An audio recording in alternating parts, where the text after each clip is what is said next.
करमपुर वेझो यूसी सैफल के ॻोठ मोहम्मद अमीन जाफ़री में उरड़ी की वबा मुंह कढियो।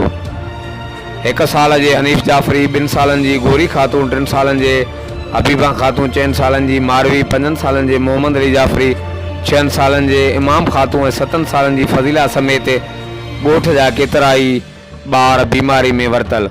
वारसन मूजिब प्राइवेट डॉक्टरन पारां ॿारनि के उरड़ी होने जो शक ज़ाहिर किया वियो आहे।